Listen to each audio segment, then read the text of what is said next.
বাবা আলহামদুলিল্লাহ বলো। কেন মা? বলতে হয় বাবা, বলো।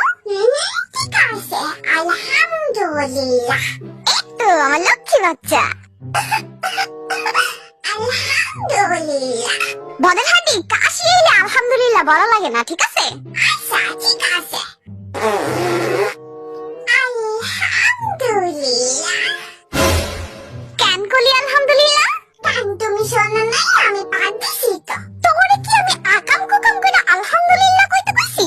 কি কও মা, পাঠ দেওয়া কি আকাম? আয় চুপ থাক। ঠিক আছে। ও মা গো, কি হইছে? জানকো